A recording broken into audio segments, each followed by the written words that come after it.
नमस्कार दोस्तों और आप सभी का एक नए एपिसोड में बहुत बहुत स्वागत है। मेरा नाम है सोहित मिश्रा। जैसे कि आप सभी जानते हैं दोस्तों कि जब हम बात कर रहे हैं तब 3 चरणों का जो चुनाव है या मतदान है वो पूरा हो चुका है। लगभग आप समझ लें कि इस लोकसभा चुनाव के आधे रास्ते पर हम पहुंच चुके हैं। अब आगे क्या कुछ होगा या अब तक जो हुआ है उसका कितना असर होगा, आज इसी पर चर्चा करेंगे। और चर्चा करने के लिए हमारे साथ जुड़ रहे हैं एक बहुत ही खास मेहमान। आज हमारे साथ जुड़ रहे हैं निरंजन टकले सर। सर आपका बहुत-बहुत स्वागत है एक बार फिर से थैंक यू। हमारे इस चैनल पर। और आपके बारे में अगर कहूँ तो आप लगातार महाराष्ट्र के साथ-साथ अलग-अलग जगहों पर भी घूम रहे थे। महाराष्ट्र में भी अलग-अलग जगहों पर आप लगातार जा रहे हैं। लगभग 3 चरण का सर मतदान पूरा हो चुका है। जब आप ज़मीन पर देख रहे हैं, तो अगर आप दर्शकों को बता सकें क्या कुछ आप देख रहे हैं? अभी भी आप बाहर ही हैं, अलग-अलग जगहों पर घूम रहे हैं, तो क्या देख रहे हैं आप ऑन ग्राउंड क्या कुछ हो रहा है? और कौन से मुद्दे हैं जो लोग बात कर रहे हैं सर? जी देखिए, जहाँ-जहाँ मैं गया हूँ मतलब महाराष्ट्र में मैं कहूँगा कि मैं नासिक, धुले, नंदुरबार, अभी कल मैं जाने वाला हूँ जलगाँव। पूना 3-4 मीटिंग्स में मैं गया था, कोल्हापुर में 3-4 मीटिंग्स में गया था, सोलापुर में मैंने 12 पब्लिक रैलीज एड्रेस की। ये सारी पब्लिक मीटिंग्स ही थी। इसके अलावा अमरावती, अकोला, वर्धा, चंद्रपुर, इन सारी जगह जाके आया हूँ। कल्याण में 2 बार मैं जा चुका हूँ। तो मुझे ज़मीनी अगर मैं बात कहूँगा तो बहुत लोगों की नाराज़गी है और अभी तो मैं उसको अंडरकरंट भी नहीं कह सकता, इतना ओवरटली खुले होकर लोग एक्सप्रेस हो रहे हैं इसके मामले में। जैसे आपने कहा बिल्कुल, जो जाती ज़िंदगी से जुड़े हुए मुद्दे हैं, चाहे वो महंगाई हो, चाहे बेरोज़गारी हो, किसानों के जो बदतर हाल हो रहे हैं। महाराष्ट्र में लगभग ड्राउट की सिचुएशन आ गई है, लेकिन उसके बारे में कुछ बात नहीं हो रही है। तो ये सारे मुद्दे हैं और बहुत ज़रूरी मुद्दे हैं ये सारे। दूसरी बात, दूसरी ओर भाजपा खासकर नरेंद्र मोदी जिस किस्म का प्रचार कर रहे हैं, तो उसके बारे में भी लोग अभी खुलकर बोल रहे हैं। वो रिलीजियस धार्मिक लाइन पर पूरी इलेक्शन को पोलराइज करना चाहते हैं। इलेक्शन कमीशन के बारे में भी लोग खुलकर बोल रहे हैं हुँ। और ये बहुत अहम बात है क्योंकि एक कॉन्स्टिट्यूशनल अथॉरिटी के ऊपर जब लोग कहते हैं कि हमारा भरोसा नहीं रहा, तो ये बहुत संगीन मामला हो जाता है और हुँ। मुझे तो लगता है कि मतलब 400 पार नहीं, 400 पे हार, हुँ। इतना बड़ा ये चुनाव होने जा रहा है। बिल्कुल। अब बात करते जी। हैं जो मुद्दा आपने उठाया उसी के ऊपर सर, कि जो नरेंद्र मोदी हैं या फिर जिस तरह से वो अलग-अलग जगहों पर जाकर अलग-अलग बातें कर रहे हैं। ये जो उनकी बातें हैं कि अब तो वो 400 पार की जो बात है या जो उनके मुद्दे हैं या 10 साल में जो काम किया है, उस पर वो चर्चा नहीं कर रहे हैं। अब वो चर्चा करते हैं मंगलसूत्र पर। अब वो कहते हैं कि अगर कांग्रेस आ जाएगी तो ये 2 भैंस आपकी है तो 1 भैंस वो आपसे ले लेगी। मुसलमानों को वो एक तरीके से घुसपैठिया कहते हैं। क्या इसका आप ज़मीन पर असर देखते हैं? या आपको क्यों लगता है कि प्रधानमंत्री की ओर से इस तरह के बयान दिए जा रहे हैं? कुछ तो सोच समझ के वो कह रहे होंगे। आपको क्यों लगता है कि वो ऐसे बयान दे रहे हैं? जी, अगर आपने गौर किया होगा, कांग्रेस का मैनिफेस्टो 5 तारीख को आया था, 5 अप्रैल को और पहला चरण का मतदान होने तक उस मैनिफेस्टो के बारे में मोदी ने कुछ नहीं कहा। कुछ भी उस मैनिफेस्टो के बारे में नहीं कहा। पहले चरण का मतदान होने के बाद वो कांग्रेस के मैनिफेस्टो के बारे में कहने लगे। तो हुँ। उस मैनिफेस्टो का और लिटरली ऐसा हुआ कि 72 घंटे में 58 लाख लोगों ने वो मैनिफेस्टो डाउनलोड किया, जो न्याय पत्र है।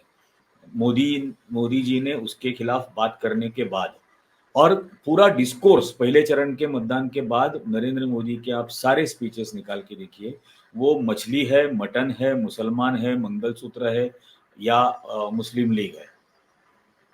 आज उन्होंने दूसरा अल्फाबेट लाया है। ये एम अल्फाबेट के आगे जा ही नहीं रहा था मोदी का हुँ। कैंपेन। हुँ। अभी आज उन्होंने कसाब की बात की है, लेकिन फिर भी मतलब उसके ज़रिए भी वो मुसलमान हिंदू-मुसलमान पोलराइज़ेशन की ही कोशिश किए जा रहे हैं। तो पहले चरण के मतदान के बाद ये साफ हो गया कि मतदाता, भाजपा के मतदाता उत्साहित बिल्कुल भी नहीं है इस पूरी चुनाव की प्रक्रिया में। हमने देखा है, 2014 का चुनाव देखा है, 19 का चुनाव देखा है। एक किस्म से मतदाताओं के बीच हिस्टेरिया था पूरे देश में, चाहे वो अच्छे दिन की बातों के बारे में हो, चाहे वो पुलवामा के अटैक के बाद उन शहीदों के बारे में, और खासकर भारत पाकिस्तान को लेकर जो प्रचार हो रहा था, उससे लेके एक हिस्टेरिया लोगों में था। आज अगर आप जमीन पर देखते हो तो किसी भी किस्म का हिस्टेरिया नहीं है। खुद नरेंद्र मोदी जो सबसे पहले, मतलब पहला चरण के चुनाव मतदान के पहले वो 400 पार की बात कर रहे थे, अब की बार 400 पार। अब उन्होंने कहना शुरू कर दिया है कांग्रेस आएगी तो ऐसा होगा, कांग्रेस आएगी तो वैसा होगा। मतलब कांग्रेस आएगी ये तो उन्होंने मान लिया है। ऐसी बात तो हो गई कि कांग्रेस आएगी तो ये तो उन्होंने मान लिया। और पहला जो जुमला था आएगा तो मोदी ही, वो अब बदल गया है जाएगा तो मोदी ही। ये बात तो हो गई।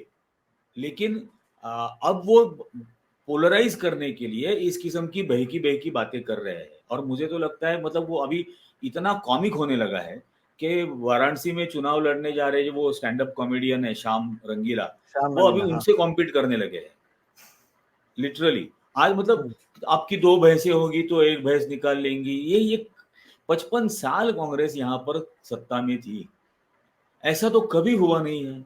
ना किसी का मंगलसूत्र लिया है, ना किसी का सोना लिया है, ना किसी का एक घर किसी का छीन लिया हो, या किसी की खेती छीन ली हो। मैं नंदुरबार में था कल, आदिवासी ट्राइबल कॉन्स्टिट्यूंसी है, डिस्ट्रिक्ट है।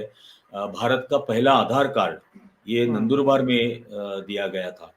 तो वहां पर हम जो बात कर रहे थे, मैं उनसे बात कर रहा था कि ये इंदिरा गांधी थी जिसने 1975 में ये इन सारे ट्राइबल्स की जमीन जो साहूकारों के पास गिरवी रखी गई थी, या उनका सोना साहूकारों के पास गिरवी रखा गया था और उसको हथियाने की कोशिश हो रही थी, तो इंदिरा गांधी ने रिस्टोरेशन एक्ट लाया और जो लोगों की जमीनें ये साहूकार छीन रहे थे या जो उनका सोना ये साहूकार छीन रहे थे वो वापस लौटाई गई। और ये कानून बनाया गया कि आदिवासी की ट्राइबल की जमीन ये गैर ट्राइबल के नाम पर ट्रांसफर हो ही नहीं सकती। तो जमीनें वापस देने का काम किया है। जो पूरा लैंड रिफॉर्म इंडिया में हुआ, जो रूरल लैंड सीलिंग एक्ट था है, अर्बन लैंड सीलिंग एक्ट था, तो जिनके पास जमीन नहीं है उनको जमीन बांटने का काम किया है। भूमिहीनों को भूमि दी है, जमीन दी है। ये उल्टी बातें कर रहा है। और जाहिर है जिनको मिली है जमीन उनको तो इस बातों पर यकीन ही नहीं हो सकता। एक तरफ राहुल गांधी न्याय जोड़ो यात्रा से लेके इस न्याय पत्र तक वो बात कर रहे हैं कि हम गिनेंगे, जाति निहाय जनगणना होगी, गिना जाएगा और सुना जाएगा। और उसके बाद ये जो पूरे रिसोर्सेस गवर्नमेंट के हैं या फैसिलिटीज है या स्कीम्स है वो उस हिसाब से उनको हिस्सेदारी उनको दी जाएगी, उनकी संख्या के अनुसार उनको हिस्सेदारी दी जाएगी। यहाँ लेने की बात तो है ही नहीं, न्याय पत्र में देने की ही बात हो रही है। चाहे वो महिलाओं को 1 लाख रुपया देने की बात हो, चाहे युवा जो ग्रेजुएट्स है या डिप्लोमा होल्डर है उनको 1 लाख देने की बात हो, पूरा न्याय पत्र ये देने की बात है, उसमें लेने की बात ही नहीं है। इसके एवज नरेंद्र मोदी जो बात कर रहे हैं वो ये ले लेंगे, वो ले लेंगे, वो ले लेंगे, और लोग इस पर यकीन नहीं कर रहे हैं। मैं खुद नंदुरबार में ही एक एग्जांपल देखा जहां पर ये गैस की कीमतों की बात हो रही थी और भाजपा की वो वैन वहां से जा रही थी और महिलाओं के लिए 200 रुपए का गैस सिलेंडर सस्ता किया गया, बहनों के लिए। तो लोग ये कह रहे थे कि लाश की दाढ़ी करने से जनाजे का बोझ तो कम नहीं होता। ये आम आदिवासी की रिएक्शन थी कि आपने पहले 1200-1300 रुपए तक कर दिया, अब 200 रुपए कम कर रहे हो और कह रहे हो कि गिफ्ट दे रही है, तो ये तो लाश की दाढ़ी बनाने जैसी बात हो गई। इससे जनाजे का बोझ तो कम नहीं होने वाला। तो सर आपको लोगों की रिएक्शन है जी, तो आपको क्यों लगता है कि ये मुस्लिम शब्द का इस्तेमाल करना, मुसलमानों को घुसपैठिया कहना, आज कल तो उन्होंने ये भी कह दिया कि अगर कांग्रेस सत्ता में आ जाएगी तो राम मंदिर पर बाबरी का ताला लग जाएगा। तो आपको क्यों लगता है ये एक तरीके से पोलराइजेशन कर क्या ये अपने वोटों को बचाने की कोशिश कर रहे हैं? ये इसके पीछे का लॉजिक क्या है? जी देखिए, 10 साल सत्ता में रहने के बाद एक्चुअली अपना एक परफॉर्मेंस या रिपोर्ट कार्ड उन्होंने लेकर आना चाहिए था हम्म कि 10 सालों में हमने ये परफॉर्म किया है। अब परफॉर्मेंस के नाम पे तो ठेंगा है, कुछ भी नहीं कह सकते। फ्रॉम कल्चर टू एग्रीकल्चर हर जगह पे फेल्योर है। ये जो हम्म पूरा विदेश का डंका वगैरह मतलब बजाने की बातें हो रही थी, अब प्रज्वल रेवन्ना विदेश में डंका बजा रहा है। हम्म आज ऑस्ट्रेलियन न्यूज़पेपर्स में खबरें आई है कि मैं एक्चुअली दिखाऊंगा भी।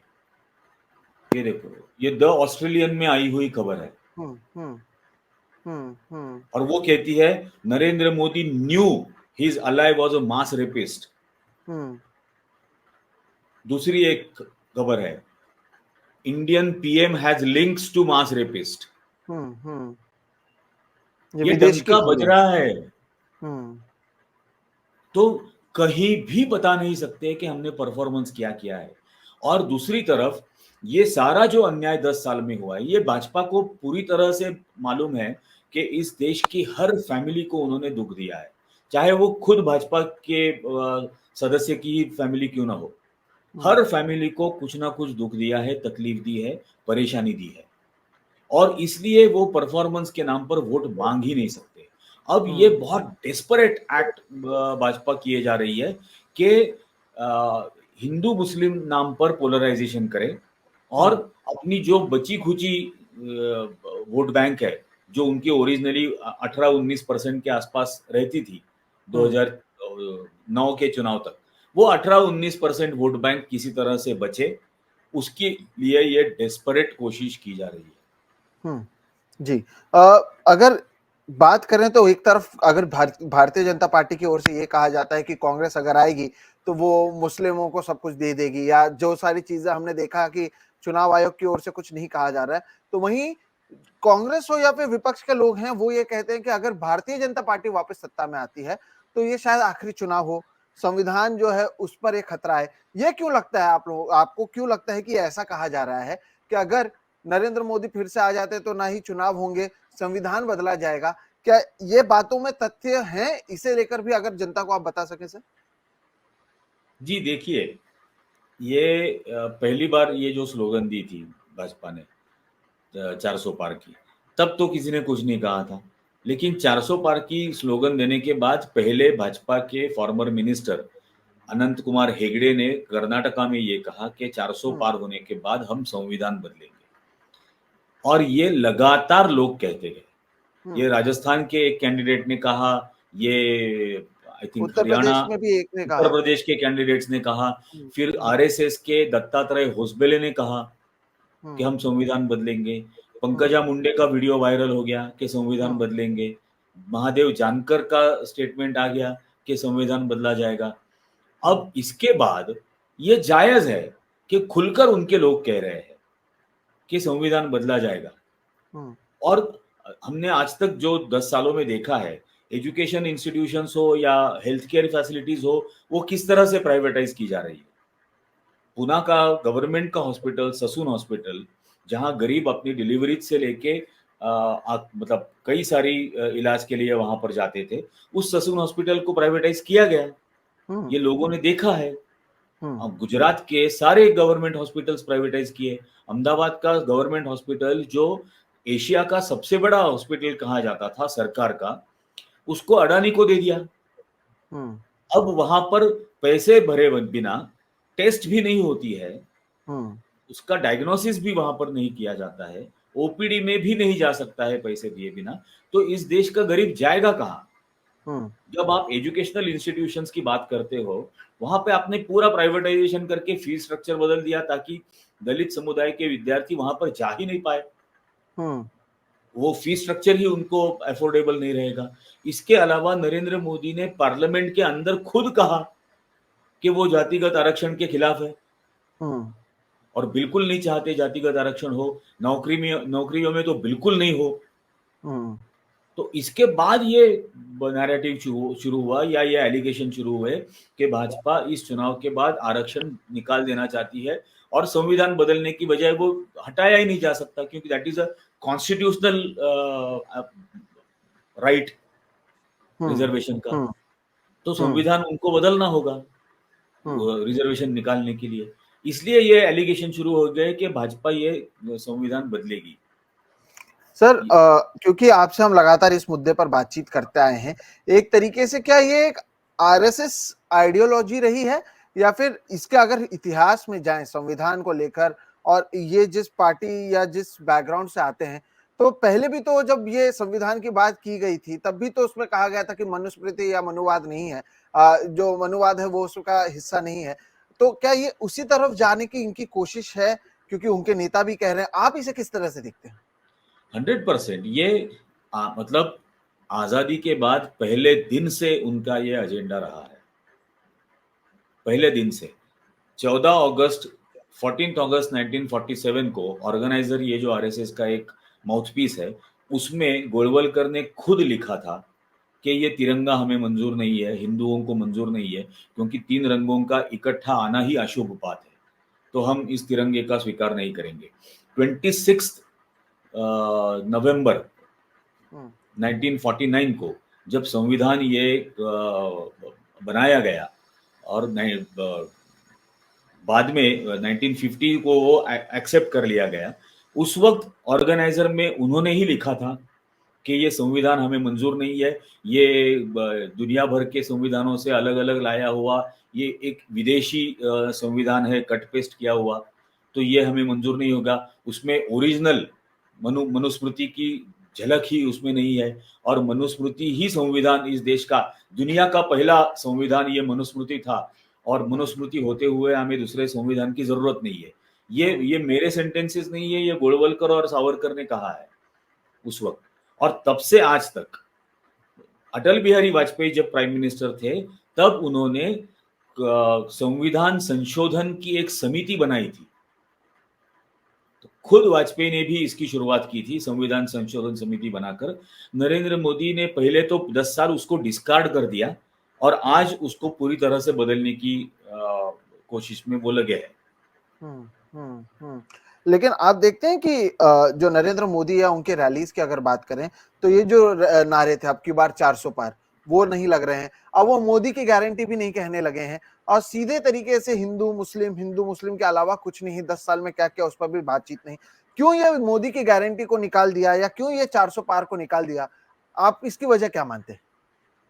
जी देखिए, मतलब अभी ये 400 पार जाने के बाद एक ही बार उन्होंने मोदी की गारंटी के बारे में बात की, ये जो कॉन्स्टिट्यूशन बदलने की बात है, संविधान बदलने की, तो उस वक्त उन्होंने कहा कि संविधान बदला नहीं जाएगा, ये मोदी की गारंटी है। हम्म तो मैं कहता हूं कि बाद में चुनाव के बाद ये कहेंगे वो चुनावी जुमला था, ये मेरी गारंटी, लेकिन वो बदलेंगे। हम्म और हम्म मोदी की गारंटी पर लोगों का यकीन नहीं है, इसकी कई सारी वजह है। चुनाव में उन्होंने 2014 में कहा था स्वामीनाथन कमीशन का इम्प्लीमेंटेशन किया जाएगा, किसानों को उनके खर्चे के 1.5 गुना एमएसपी दी जाएगी, ये उनका मैनिफेस्टो में उन्होंने ये कहा था। उसके हम्म बाद 2 करोड़ का हर साल रोजगार देंगे, ये उन्होंने कहा था। 15 लाख रुपया हर एक के अकाउंट में देंगे, ये उन्होंने कहा था। तो इसमें से एक भी वादा उन्होंने पूरा नहीं किया है, हम्म एक भी वादा। ये तो बाकी बातें हो गई। 1968 में नरेंद्र मोदी ने अपनी जीवन का पहला गारंटी दिया था, अग्नि को साक्षी रख के 7 फेरे लेके एक महिला को 7 जन्म तक साथ निभाने का उन्होंने गारंटी दी थी, वो एक जन्म में भी नहीं निभाई। तो हम्म किस गारंटी की बात है, और क्यों लोग उस पर यकीन करेंगे? हम्म बिल्कुल इस बात पर लोग यकीन नहीं कर सकते। मैं अब की बार महंगाई की मार, क्या हुआ? महंगाई के बारे में भी उनकी कोई गारंटी नहीं पूरी हुई। हम्म हम्म हम्म यहां का किसान ज्यादा से ज्यादा सफर हो, ये उन्होंने इंश्योर किया। जब हम्म यहां उपज, मिसाल के तौर पे अरहर की, जी। तूर की दाल की उपज महाराष्ट्र में 25,33,000 टन हुई थी। हम्म सबसे ज्यादा रिकॉर्ड ब्रेकिंग तूर उत्पादन हुआ था, तब इन्होंने इंपोर्ट की परमिशन दे दी और 0% इंपोर्ट ड्यूटी पर इन्होंने इंपोर्ट किया अरहर को।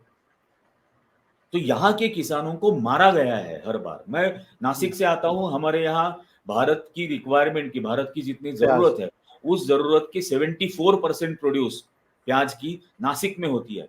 क्या जी हालत कर दी है प्याज की किसानों की नासिक में, जी जी। रास्ते पर फेंक देने के लिए मजबूर हो गए। हम्म। 18, 19, 20 रुपए से परचेज किया हुआ प्याज, इनकी एनसीआईएल ने, एनसीआईएल या एनसीईएल, जो अमित शाह और पीयूष गोयल के खास लोगों ने बनाई हुई कंपनी है, उन्होंने हम्म 400 रुपए में मिडिल ईस्ट में उस प्याज को बेचा। क्यों हम्म किसानों को परमिशन नहीं दी एक्सपोर्ट करने की?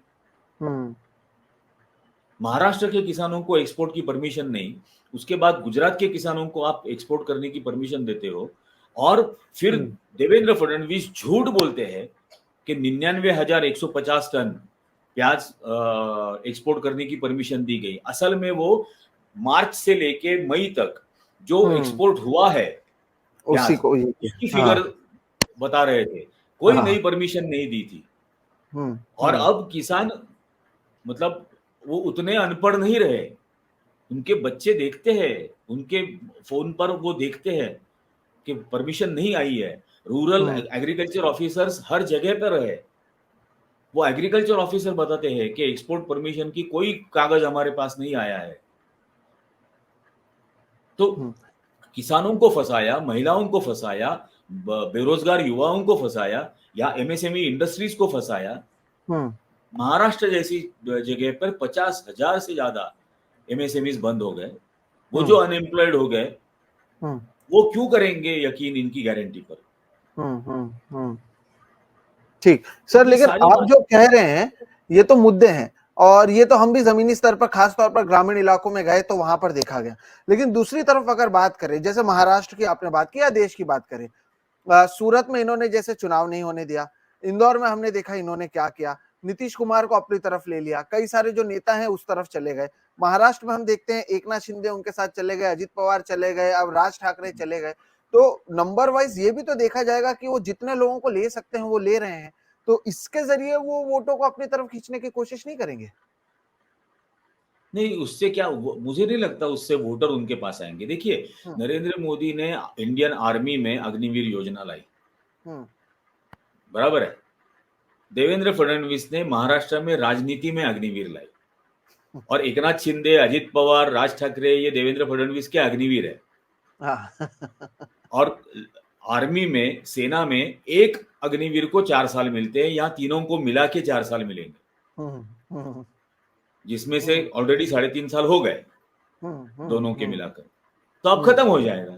तो ये हम्म यूज एंड थ्रो करने के लिए लाए हैं लोगों को, इनका इस्तेमाल करेंगे और फेंक देंगे। हम्म, ठीक। ये और ये जो ये मतदाताओं को समझता है, ये कार्यकर्ताओं को समझता है, और फुट सोल्जर जो है, जो हम्म जमीन पर काम करने वाला कार्यकर्ता है, वो इनके पास है ही नहीं। क्यों हम्म हमने बारामती के वीडियोस कल आए, वो हम्म अजित पवार के समर्थक एमएलए जो है इंदापुर में, वो क्यों भद्दी भद्दी गालियां दे रहे हैं? क्या बूथ लगाना कोई गैरकानूनी काम है? हम्म अगर वहां पर शरद पवार जी की बेटी का, सुप्रिया सुले का बूथ लगाकर कोई कार्यकर्ता खड़ा है, क्या ये गैर कानूनी काम है? हम्म उसके लिए उसको गंदी गंदी गालियां वहां पर दी जा रही थी, उसको हम्म धमकाया जा रहा था कि 6 बजे के बाद तेरे को कौन बचाने आएगा। ये धमकी नहीं है, हम्म ये सीधे तौर पे है। और ये समझते हैं लोग भी, इसलिए मतदाता इनके समर्थन में नहीं है। ये चाहे ठीक। कुछ भी कर ले, हम्म इसका कोई असर नहीं होने वाला। ठीक। लेकिन दूसरी तरफ आप मुझे बताइए, आप इतने साल से राजनीति को कवर करते आए हैं, खुले तौर पर हिंदू मुस्लिम की बात करना, हिंदुत्व की बात करना, राम मंदिर की बात करना, कहीं पर कुछ कह देना, कहीं पर कुछ कह देना, क्या नियमों के आधार पर प्रधानमंत्री के खिलाफ कार्रवाई नहीं होनी चाहिए?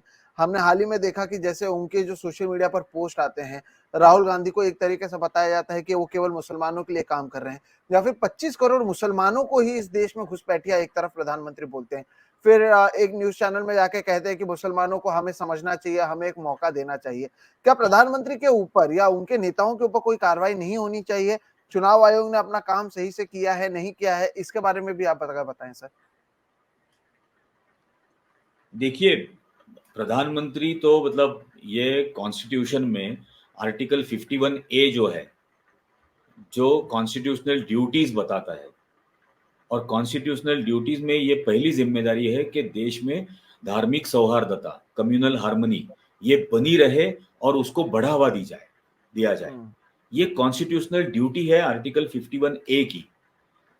खुले तौर पर, खुले मंच से प्रधानमंत्री उस कॉन्स्टिट्यूशनल ड्यूटी की धज्जियां उड़ा रहे हैं।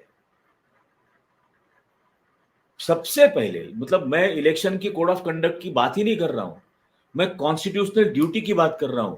उसको धज्जियां उड़ाया जा रहा है। इसके अलावा इलेक्शन कमीशन के मॉडल कोड ऑफ कंडक्ट है, जिसके जरिए तुरंत कार्रवाई प्रधानमंत्री पर होनी चाहिए, तुरंत। लेकिन 30 तारीख को ये कंप्लेंट देने के बाद आज तक, इतने दिन हो गए, आज तक इलेक्शन कमीशन ने उसके ऊपर कुछ नहीं किया। उन्होंने जेपी नड्डा को नोटिस भेज दिया। मतलब हमारे यहाँ मराठी में एक कहावत है, आग सोमेश्वरी बम्ब रामेश्वरी।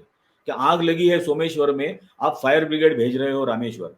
अब जेपी नड्डा उसका जवाब देंगे। ये जो हरकतें कर रहे हैं, मुझे तो लगता है नरेंद्र मोदी शायद ये चाहते होंगे कि इलेक्शन कमीशन उनको डीबार कर दे, ताकि वो इस हार की जिल्लत से बच जाए। अच्छा, तो वो डीबार होने के लिए इतनी मेहनत कर रहे हैं, चुनाव से डीबार होने के लिए, ऐसे ही लग रहा है। लेकिन चुनाव आयोग इसके ऊपर कोई कार्रवाई नहीं कर रहा है। ये लोगों को, मतदाताओं को दिखता है। और मैं ये कई बार मैंने ये ट्वीट भी किया है इलेक्शन कमीशन को टैग करके, जब चुनाव के नतीजे आएंगे, जब इंडिया अलायंस की गवर्नमेंट बनेगी, तो आम नागरिक के नाते मैं डिमांड करूंगा कि न्यूरमबर्ग की तरह इन सारे लोगों के ऊपर एक ट्रायल की जाए। चाहे वो इलेक्शन कमीशन के ऑफिसर्स हो, चाहे पुलिस के ऑफिसर्स हो, जहां पर मतलब एक यूपी की एक जगह संभल या क्या, वहां पर पुलिस ने मुसलमानों को रोका वोटिंग करने से, जो उनका कॉन्स्टिट्यूशनल राइट है वो निभाने से, मतदान करने से उनको रोका गया। इन सारे अफसर्स पर, पत्रकार जो इसमें इस धार्मिक पोलराइजेशन में हाथ बटा रहे हैं, धार्मिक ध्रुवीकरण में, उनके ऊपर भी न्यूरमबर्ग की तरह ट्रायल होनी चाहिए। ये देश में विनाश करने की कोशिश कर रहे हैं। ठीक, आपने क्योंकि मीडिया का सर जिक्र किया, तो मैं आपसे ये भी पूछना चाहता हूँ, एक तरफ तो गोदी मीडिया है जो सभी चीजें नहीं दिखा रही है, दूसरी तरफ जब हम लोग कोशिश भी करते हैं दिखाने की, तो रीच रोक दिया जाता है। इस पर तो हमने खुलकर चर्चा की है, वीडियोस को डिमोनेटाइज किया जाता है। अब ये बिल भी लाने की कोशिश कर रहे हैं। आप खुद लिखते हैं, आपके खुद की यूट्यूब चैनल है, आप लगातार करते रहते हैं। आप इसके बारे में क्या सोचते हैं? ये जो बिल लाया जा रहा है, या फिर जब बोलने से ही रोक दिया जाएगा तब क्या किया जाएगा? नहीं, देखिए, मैं ये बात कई जगह पर कहता हूं कि आप क्या कर लोगे, मेरा यूट्यूब चैनल बंद करोगे तो मैं पेड़ पर चढ़ के चिल्लाऊंगा, बोलूंगा। मैं बिल्डिंग की टेरेस पे जाके बात करूंगा, मैं हर चौक में स्टूल लेके घूमूंगा और स्टूल पर खड़ा रह के बात करूंगा। आप चैनल बंद कर दोगे, बोलना कैसे बंद करोगे? हम इस चीज का प्रतिकार करेंगे, इस फैसिज्म का प्रतिकार करेंगे, और बहुत ताकत के साथ करेंगे। ये चैनल वगैरह बंद करने से क्या होगा है? ये पैसे कमाने के लिए शुरू ही नहीं किया है। सही बात है। शुरू ही इसलिए किया गया है कि सच लोगों को बता सकेंगे और शैतानों को शर्मिंदा कर सकेंगे। तो हम करेंगे। ठीक। सर, अब एक जो अगला सवाल है वो राहुल गांधी को लेकर मैं आपसे पूछना चाहता हूं। राहुल गांधी की अगर बात करें तो 10 साल वो विपक्ष में रहे हैं। 10 साल में लगातार उनको एक तरीके से जो इनकी कोशिश थी कि राहुल गांधी की इमेज को खराब करे, उनको पप्पू का नाम देना, उनको टारगेट करना, उनको कुछ कहना, लेकिन इसके बावजूद अब तक ये तो देखा गया है कि राहुल गांधी नरेंद्र मोदी के सामने खड़े हैं और ये सीधी टक्कर उन दोनों के बीच में मानी जाती है। आप क्योंकि राहुल गांधी को लगातार देखते आए हैं, कवर करते आए हैं, उनसे बातचीत करते आए हैं, राहुल गांधी भारत जोड़ो यात्रा के बाद उसके बाद भारत न्याय यात्रा करना, अब लगातार अलग अलग जगहों पे वो बात कर रहे हैं। राहुल गांधी में कितना बदलाव आप देखते हैं? और जो बीजेपी की ओर से उनके इमेज को, छवि को खराब करने की कोशिश की गई 10 साल तक, उसके बावजूद राहुल गांधी इतने उभरे या इतना बात करते रहे, और अब कोई उनको पप्पू नहीं कहता, कोई वो इमेज जो बीजेपी की ओर से बनाने की कोशिश की गई थी, शायद उनका वो मिशन फेल 2024 के चुनाव में होते हुए नजर आया। तो इस राहुल गांधी की जर्नी को आप कैसे देखते हैं और आप क्या सोचते हैं राहुल गांधी के इस पूरे जो अभी भी भाषण वो करते हैं, वो हर जगह पे अपने मैनिफेस्टो की बात करते हैं, वो न्याय यात्रा की बात करते हैं, फिर हम प्रियंका गांधी पे भी बात करेंगे, लेकिन राहुल गांधी की इस पूरे यात्रा को आप किस तरह से देखते हैं? जी देखिए, मैं उनसे मिला था सबसे पहले 2015 जनवरी में, और तब से आज तक देखते आए हो। मतलब पिछले 10 सालों में लगभग उनको हमने एज अ जर्नलिस्ट भी देखा है। तो कितना बदलाव उन्होंने अपने आप में लाया है, ये तो सबके सामने है। हम्म भारत जोड़ो यात्रा, फिर भारत जोड़ो न्याय यात्रा के दौरान वो जो पूरे इंडिया में घूमे, 10,000 किलोमीटर टोटल। तो वो 10,000 किलोमीटर में वो फ्रॉम कल्चर टू एग्रीकल्चर हर क्षेत्र के लोगों से मिल रहे थे। चाहे वो मजदूर हो, चाहे किसान हो, चाहे वो स्टूडेंट हो, चाहे वो युवक हो, युवतियां हो, उद्योजक हो, कोई भी हो, सभी से वो जाकर मिल रहे थे। मतलब जब यात्रा नहीं थी तब भी हमने देखा वो कुलियों के साथ जाके दिल्ली में मिल रहे थे, कहीं सब्जी वालों को जाके मंडी में काम करने वालों से मिल रहे थे। तो वो मिल रहे थे, वो जानने की कोशिश कर रहे थे कि क्या-क्या समस्याएँ है और किस तरह से उनको न्याय दिया जा सकता है। ये हम्म सब पूरी कोशिश हो रही थी, और उन उस इंटरैक्शंस के ज़रिए पूरे देश को पता चल गया कि ये जिस तरह से इमेज बनाई गई थी पप्पू की, उस तरह से ये नहीं है। जो इमेज बनाई गई थी कि ये एक रिलक्टेंट पॉलिटिशियन है, तो ये रिलक्टेंट पॉलिटिशियन नहीं है, ये बहुत अपना समय, एनर्जी, हर चीज़ इन्वेस्ट कर रहा है इस इन इन 2 यात्राओं के बीच में। हम्म ज़िंदगी दाँव पे लगा दी थी। मतलब हम्म आप मैं कई बार ये सोचता हूँ कि तमिलनाडु जैसा स्टेट, जहाँ पर उनके पिताजी के शरीर के चिथड़े उड़ गए, वहाँ पर वो खुलेआम लोगों में जा रहे थे, मिल रहे थे, किसी को भी बुला रहे थे, उससे बात कर रहे थे। तो कहीं भी अपनी जान की परवाह किए बगैर, अभी भारत जोड़ो न्याय यात्रा में हमको याद है पहली बार जब उनकी गाड़ी पर पथराव हुआ हम्म और शीशे तोड़े गए, दूसरे दिन से उन्होंने ओपन जीप में घूमना शुरू किया। हम्म हम्म तो उन्होंने उन पत्थर मारने वालों को भी एक संदेश दे दिया। वो जो कहते हैं डरो मत, तो वो खुद उन्होंने दिखाया कि नहीं डरूंगा। हम्म तो हम्म ये सिग्नल शायद आम आदमी को समझ में ना आए, लेकिन वो हम्म पत्थर मारने वालों को समझ में आता है। हम्म तो उनको पता चल गया कि हम्म ये डरने वाला नहीं है। तो ये उन्होंने बहुत बड़ा बदलाव लाया। कोविड जैसे पीरियड में जब पूरा लॉकडाउन था यहाँ पर, तब वो रास्ते पर पैदल चल रहे हैं, हम्म चलकर घर जाने वाले मजदूरों को जाकर मिल रहे थे। वो रघुराम राजन और बड़े-बड़े अमर्त्य सेन जैसे लोगों के साथ वीडियो इंटरैक्शंस कर रहे थे कि इस किस्म की सिचुएशन से हल क्या निकाला जाए।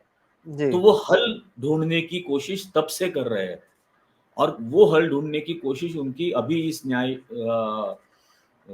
न्याय पत्र से वो हम्म सामने आई है कि उन्होंने क्या-क्या इसके बारे में सोचा है। हम्म हम्म वो बिल्कुल ये बात सामने आ रही है कि वो उन्होंने क्या सोचा है, और वो जो पूरी इमेज बनाने की कोशिश की गई थी, वो तो ध्वस्त हो गई। हम्म उनकी झूठी छवि बनाने की जो कोशिश की गई थी, वो तो पूरी हम्म तरह से ध्वस्त हो गई। वो हम्म जो पूरी डायनेस्टी का एक एलिगेशन उनके ऊपर लगता था, वो अब कहीं का नहीं रहा, हम्म हम्म क्योंकि भाजपा खुद इतनी डायनेस्ट हो गई है। नरेंद्र मोदी जो कांग्रेस मुक्त भारत करने की बात कर रहे थे, वो अपना भाषण कांग्रेस मुक्त नहीं कर सकते हैं। देश हम्म तो बहुत दूर की बात हो गई। हम्म तो ये लोगों को अब धीरे-धीरे 10 साल में समझ में आ गया, हम्म और इसका असर देखने को मिलेगा 100% इस चुनाव में। ठीक। लेकिन यही तो डरो मत की बात को लेकर अब नरेंद्र मोदी हो या बीजेपी, वो तो कहते हैं कि राहुल गांधी रायबरेली से क्यों लड़ रहे हैं, अमेठी से क्यों नहीं लड़ रहे हैं, डरो मत, अमेठी से लड़ो। तो इसे आप एक स्ट्रैटेजी मानते हैं कि अमेठी से अगर वो लड़ते तो 24 घंटे वहीं पर रहना पड़ता, या वहां पर ज्यादा फोकस करना पड़ता, या अपने कार्यकर्ताओं को वहां पर जो मौका देकर खुद रायबरेली से लड़ रहे हैं, इसके पीछे के आप क्या देखते हैं? क्योंकि एक ताना यह भी मारा जाता है कि डरो मत, आप क्यों अमेठी नहीं है? नहीं, मैं ये कहता हूँ कि राहुल गांधी रायबरेली से लड़ रहे हैं, तो बीजेपी वालों डरो मत। हम्म एक तो बात ये हो गई कि पूनम, अब ये स्मृति ईरानी, हम्म ये पिछले 5 साल किस तरह से राहुल गांधी को ट्रोल कर रही थी। हम्म वो हमने देखा। और हम्म उस ट्रोलिंग की वजह से उसकी बीजेपी में एक अहमियत और हैसियत बन गई थी, हम्म राहुल हम्म गांधी को ट्रोल कर करके। हम्म मतलब और भद्दे तरीके से उन्होंने ट्रोल किया है, वो फ्लाइंग किस तक उन्होंने बात कर दी थी। हम्म तो हम्म किस तरह से उन्होंने ट्रोल किया है वो सभी ने देखा है। राहुल गांधी ने स्मृति ईरानी को बीजेपी के भीतर ही इररिलेवेंट कर दिया। हम्म वो पूरी तरह से उसको इग्नोर कर दिया। और हम्म रायबरेली भी उनकी कॉन्स्टिट्यूएंसी है। हम्म रायबरेली से सबसे पहले 1952 की पहले चुनाव फिरोज गांधी लड़े थे। हम्म उसके बाद रायबरेली से इंदिरा गांधी लड़ते आई। उसके बाद वहां पर सोनिया गांधी चुनाव लड़ी और अब हम्म ये लड़ रहे हैं। हम्म तो ये भी उनकी ही कॉन्स्टिट्यूएंसी है। हम्म और अमेठी को नहीं कहूंगा मैं, स्मृति ईरानी को इग्नोर करने के लिए, हम्म उसको इररिलेवेंट करने के लिए हम्म उन्होंने छोड़ दिया। हम्म और जो जो कैंडिडेट वहां पर दिया है वो अमेठी का पिछले 30-40 सालों से काम करने वाले सही बात है। वहां के कार्यकर्ता है। वो हम्म लड़ेंगे स्मृति ईरानी को और उसको हराएंगे वहां पे। हम्म हम्म हम्म ठीक। अब आप मुझे बताइए, क्योंकि आपने कहा भी कि जो लोग ये इसमें शामिल है उनका न्यूरेमबर्ग ट्रायल होना चाहिए। चलिए अभी एक समय के लिए हाइपोथेटिकली हम मान लेते हैं, क्योंकि चुनाव चल रहे हैं, 4 तारीख को अगर इंडिया गठबंधन की सरकार बनती है, तब आप नरेंद्र मोदी, अमित शाह, इनका क्या होना चाहिए, या वो रहेंगे नहीं रहेंगे, आप क्या सोचते हैं? ऐसा जर्नलिस्ट हो, ये भी तो हो सकता है कि वो बाहर निकल जाएंगे, कहीं चले जाएंगे, ऐसा भी तो पॉसिबल है। या फिर कांग्रेस, क्योंकि अब तक ये हमने इतिहास में देखा है कि माफ कर देते हैं लोगों को, या जो कार्रवाई होती है वो पूरा सिस्टमैटिकली होता है और उसमें समय लगता है। 4 तारीख को क्या होना चाहिए सर? नहीं, मुझे तो लगता है 4 तारीख को 100% इंडिया अलायंस की मेजोरिटी आएगी, हम्म जिससे वो एक कंफर्टेबल मेजोरिटी के साथ गवर्नमेंट सरकार बना सके। हम्म अ, जैसे आपने कहा क्या हो सकता है, ललित मोदी ने या मेहुल भाई ने इनके लिए ऑलरेडी केमन आइलैंड्स में घर लेके रखे हो। अजीत डोवल के बेटे का तो केमन आइलैंड्स में इन्वेस्टमेंट भी है, उनकी कंपनी भी है, हम्म विवेक डोवल की। तो हम्म उनको अपनी रोजमर्रा की जिंदगी बिताने के लिए वहाँ कोई तकलीफ नहीं होगी। फिर विजय भाई है लंदन में, कभी लंदन हम्म में गए तो विजय भाई के पास भी रह सकते हैं। विजय हम्म भाई के लॉयर, मतलब विजय भाई वहाँ पर हरीश साल्वे के घर पे पार्टी भी करते हैं, हम्म वो अटेंड भी करते हैं। हम्म तो हरीश साल्वे के वेडिंग सेरेमनी में भी वो उन्होंने अटेंड किया था, ललित मोदी ने भी अटेंड किया था। तो ऐसे कई सारे फंक्शंस वहाँ पर हो सकते हैं जहाँ पर ये भी दोनों शरीक हो जाएंगे। हम्म हम्म तो हम्म ये हो सकता है कि उन्होंने इसका प्रबंध पहले से कर लिया हो। अदानी का हम्म अपना चार्टर फ्लाइट है, अंबानी की अपनी चार्टर्ड फ्लाइट है, हम्म जो नीता भाभी को मुकेश जी ने दी थी बर्थडे गिफ्ट में, एक पूरा बोइंग दिया था। तो हम्म वो उससे उससे उड़कर वो चले जा सकते हैं। तो ये हम्म हो सकता है। हम्म लेकिन मैं वही कहता हूँ कि इन्होंने ये बार बार कहा है कि मैं तो फकीर हूँ, झोला उठा के ले जाऊंगा। मैं ये कहता हूँ कि हम झोला नहीं उठाने देंगे, हम तलाशी लेंगे झोले में क्या छुपा के ले जा रहे हैं। हाँ, और ये होना चाहिए, हम्म क्योंकि ये जो दौर 10 साल का देखा है, इतना बुरा दौर फिर से कभी ना आए हम्म इस देश में। हम्म इस किस्म की सोच रखने वालों को एक सबक मिले, हम्म इसके लिए ये होना बहुत जरूरी है। जी। लेकिन क्योंकि आपने इसका जिक्र भी किया, तो आपको नहीं लगता कि प्रधानमंत्री के जो बोल हैं वो पिछले कुछ समय में काफी बिगड़े हैं? चाहे वो सोनिया गांधी के बारे में हो, राहुल गांधी के बारे में हो, शरद पवार को उन्होंने भटकती आत्मा कह दी, सोनिया गांधी को बीच में कहा कि वो लड़ी नहीं है और राज्यसभा से चली गई हैं। तो किसी के भी बारे में कुछ भी कहना, पहले भी हमने देखा है कि जब गुजरात में इलेक्शन था, ये कहा गया था कि मनमोहन सिंह और पूर्व उपराष्ट्रपति, बाकी लोग जो है पाकिस्तान के लोगों से मिलकर मेरे खिलाफ साजिश कर रहे हैं। तो प्रधानमंत्री के जो बोल हैं वो बिगड़ते बोल हैं, वो इस चुनाव में क्या और बिगड़ते हुए आप देख रहे हैं सर? जी हाँ, मतलब उन्होंने पिछली बार पहली बार जब वो मंगलसूत्र की बात की थी, तब हम्म किसी ने मुझे कहा था कि ये कितने नीचे स्तर पर जाकर बात कर रहे हैं। तो मैंने उनको कहा था कि ये अभी तक का सबसे निचला स्तर है। ये इससे भी नीचे जा सकते हैं। हम्म अब तीसरा चरण होने के बाद ये और गिरेंगे। हम्म और इसकी कोई हद नहीं है, कोई सीमा नहीं है।